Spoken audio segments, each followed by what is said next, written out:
Funds India and CNBC TV18 present Smart Moves, Smarter Money in association with CNBC Awaaz, CNBC Bazaar. India's wealth industry is transforming, and so is the role of the wealth advisor. From a product of single product selling to an era of multi-asset solutions, behavioral coaching, and technology-led insights, the independent financial advisor today stands at a critical crossroads. So, what will define the winners of the next decade? Is it discipline, diversification, digital maturity, or the ability to blend trust with high-quality advisory? Hello and welcome to Funds India and CNBC TV18 presents Smart Moves, Smarter Money. I'm Ritu Bhandari. On this episode, we'll decode the future of wealth advisory in India with someone who works with financial advisors from across the country, Manish Gadhvi, CEO of the B2B business at Funds India. Welcome, Manish. We are going to put the spotlight on what it takes to build a future-ready, client-centric wealth advisory practice. So, Manish, first up, you are in touch with independent financial advisors from across India. I want to start with the ground reality. What are some of the big challenges that they face today, especially because we are in an environment where compliance is increasingly rising, where competition is increasing, and of course, customer expectations are also rising very, very rapidly. Most IFAs or most mutual fund distributors are single man show or single woman show, right? They don't have a tech team, they don't have a research team, they might have a couple of people in ops, right? So really, when information or research in the AI world is so easy, right? Customers will expect better, and they're not equipped in terms of tech, they're not equipped in terms of research. So they'll have to pull up their socks and get their acts.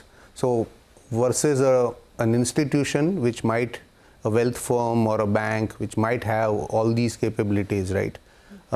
They lack on those areas. Even on things like client acquisition, they can't solve how do I acquire the next 500 customers and stuff like that. So really, they have these 3-4 challenges, and they'll have to work towards becoming better in those things. The IFA community has really evolved in the last 10 to 15 years. Now, when you look back, how has the role of the IFA really evolved? They have gone from being single product sellers to, trying to be more holistic wealth advisors. So, what are some of the good things that you've seen, and where are some of them still stuck? I think that the good thing is a lot of them understood way back in 2003 when I started, or 4 or 5, is when they moved on from insurance products to, or adopted mutual funds and SIPs, things like SIPs, right? Today, I think so, individual or distributors, MFDs or IFAs, as we, whatever you call them, command, I think so, more than 55-60% of the entire industry's equity AUM. Right. So they've done a fab job at that, and they've evolved from insurance or a postal savings product to something which is market linked, not assured returns. What they're stuck at is, I think so, the whole width of the products they could sell or can sell, but they don't know how to navigate that. We are trying to educate them on 15 more products other than just mutual funds. And within mutual funds, when you have 50 AMCs, 13, 14 types of equity funds and debt and hybrid, that itself looks very complex. When you add 15 more products, it becomes even more complex, and you need a lot of research and a lot of tech. So I think so the next jump will be a little more challenging. Mutual funds was relatively easy, 1,000 rupees SIP. What they've also done is not just sell these solutions, but link those to the customer's goals, right? Retirement, marriage, or education of their children. So it's not just now, selling SIPs or NFOs. It's become more like a financial planning kind of work they do with their customers, and it's holistic in that way. But it's still not complete because they miss out on so many other products which are all regulated products, right? So yeah, the next thing is from an insurance agent to, let's say, insurance plus mutual funds, then from there to, truly multi-product, multi-asset across the length and breadth of the entire financial product spectrum. I think so. That's what we are trying to build, or they should become. I mean, in your research, what are some of the behavioral changes that you've seen, or some prohibitive behaviors or product biases that IFAs often have that limit their own growth and hurt their business unintentionally? And how are you at Funds India helping them overcome some of these barriers? So there are a couple of biases or barriers, I would call them. So one is they think mutual fund ही सही है और कुछ doesn't make sense. What they should realize is that the same firms will launch SIFs, are managing PMSs, are managing AIFs. So it's not different firms, it's the same firm. But that IFA community thinks only one of the things that an asset management company does is good versus the others are not that great, which is a bias or a misconception which we are trying to solve. The other is everything should be equity, right? That to Indian equities. That's a bias. People need debt, people need gold, people need to invest outside India, people need regular income from real estate, REITs, InvITs.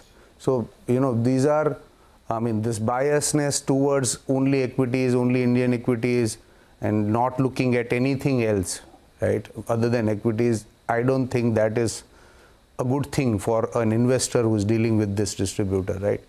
So they should truly understand what diversification is across asset classes, geographies, across products, and each of these products is unique. The regulation on those products are different, right? So they are structurally different. What they deliver to the customer is different. Their expectations, what you can expect from each of these products is very, very different, right? So it's not really, if something is similar or if something is like 80% overlap, then it doesn't make, but these are not same products. So yeah, these are a couple of biases. And at Funds India, how are you helping IFAs manage the portfolios better and perhaps do tasks in minutes that used to take hours or even days earlier? Let's say you meet a customer who is most likely to have an existing mutual fund portfolio, existing mutual fund distributor, or maybe DIY, right? What you have to demonstrate to them is, what we try to demonstrate to them is, has your portfolio outperformed a passive index like a Nifty 500? If you ask this to any investor, what they'll say is they don't know, because most of them would not know.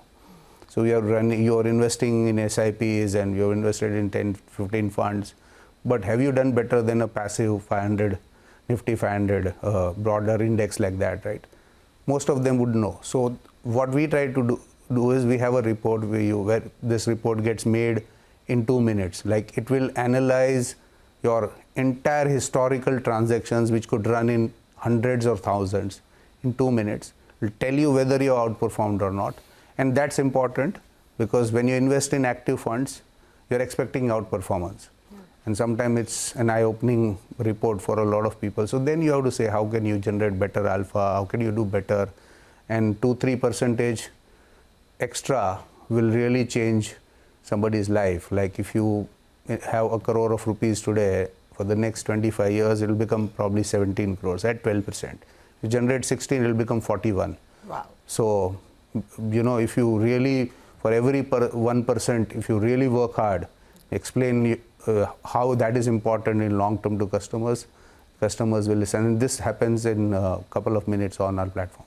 Fantastic. Wonderful to hear that. Well, on that note, we are going to head into a short break right now. From rising expectations to rising complexity, IFAs today are navigating more than ever before. After the break, we are going to shift gears and talk scale, capability building, and the decade ahead for India's wealth advisors. Stay with us on CNBC TV 18.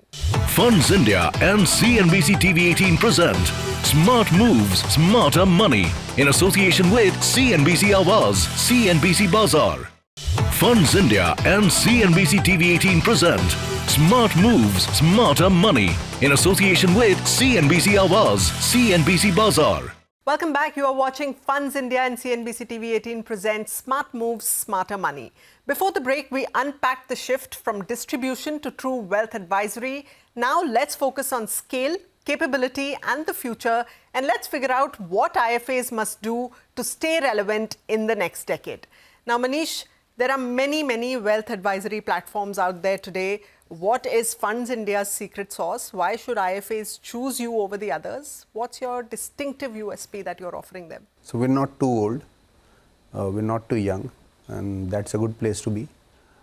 And what we'll try to do, or what we are trying to do, is be customer centric. Most firms, don't really factor that in well. They're revenue first, customer later. Customer doesn't understand performance, impact of fees and stuff like that. We want to really manage everybody's money as if it's our money. And to IFAs, our proposition is that we'll help you transition from being a mutual fund distributor to a wealth manager, multi-product, multi-asset. We'll provide you the best research, we'll provide you the best tools, we'll provide you the best tech, make your life really easy so that you do more client meetings, less of ops or less of, time with, paperwork and, And if every IFA can do a couple of meetings more, if we save them time, that's priceless, right? So unbiased, transparent, customer centric, no product bias, no manufacturer bias, and make the customer and the investor's life easy by curating your research, your products, and making tech easier enough for everybody to transact. So if you do these 2-3 things right, we are trying to do those 2-3 things right, and I think so most IFAs will realize the value of our platform once they deal with us. Right. And platform choice is just a starting point. There is also the capability building that has to happen for IFAs to be future ready. So in that sense, how are you helping them keep things simple, keep things holistic, while also getting very sharp insights? You mentioned about the research, but other than that, what are the other skill sets that you're helping them build, and how are you doing that? So you need a couple of certifications to do the really full range of products, financial products to a customer. SIF exam, PMS exam, mutual fund of source you have to clear that exam. So 3 certifications. You need to learn about debt market. There is a course in ISM, there is a lot of such courses, AIFs and stuff like that.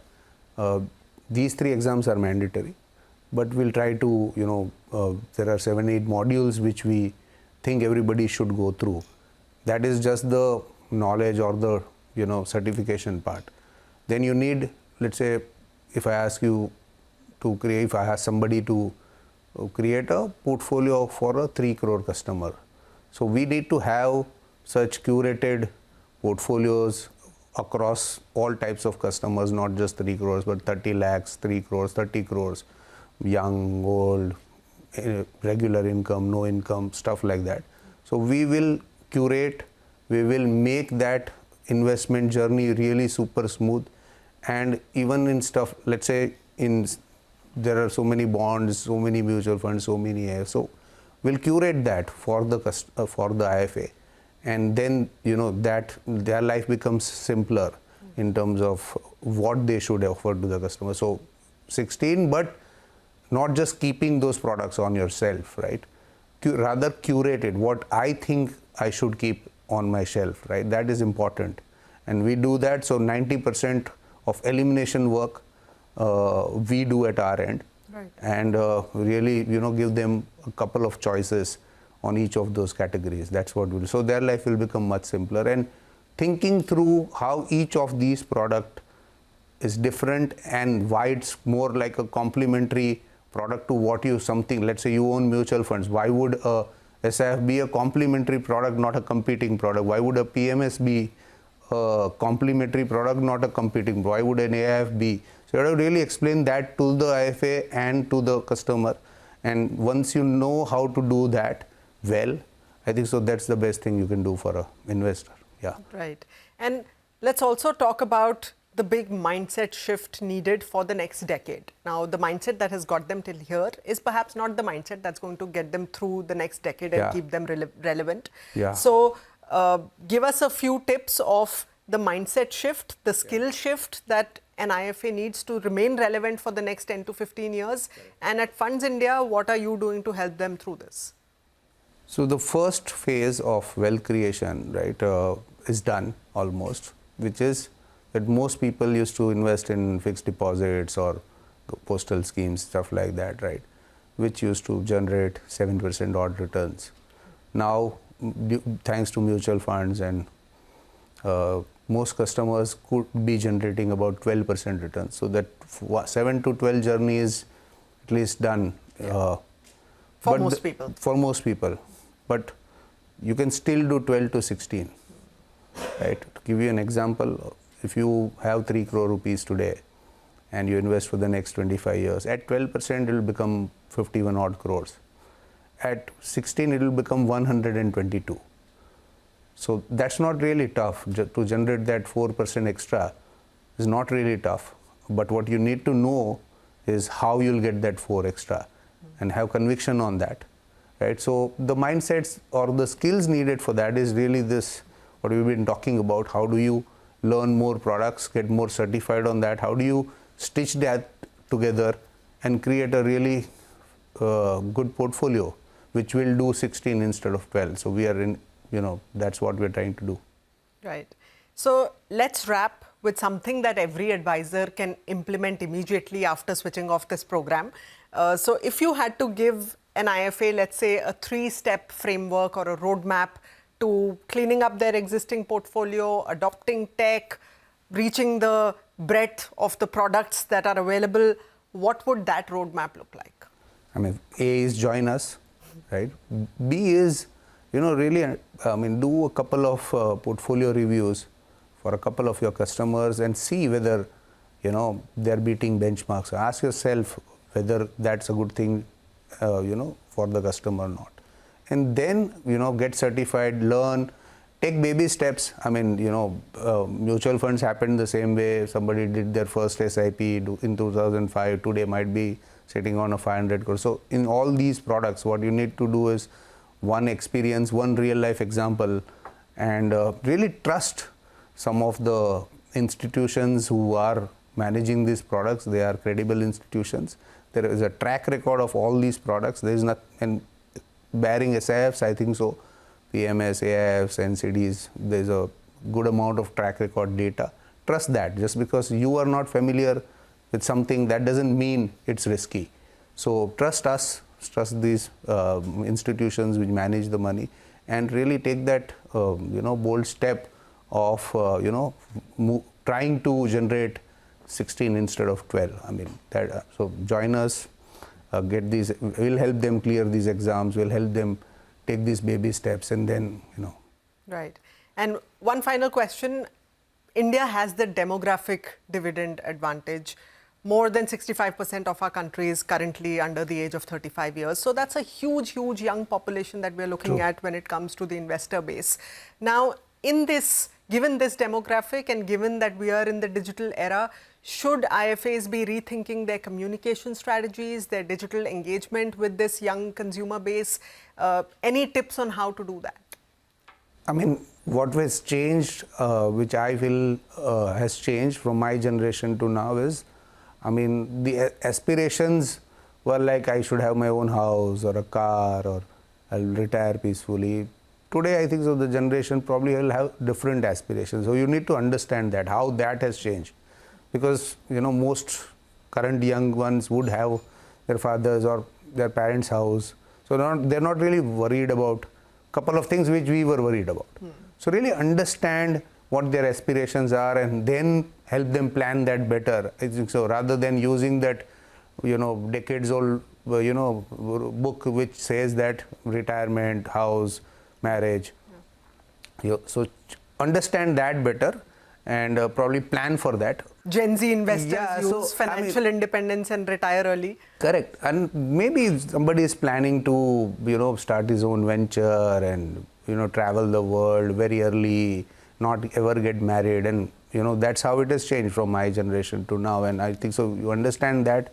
All of that also would need planning. Understanding what their aspirations are.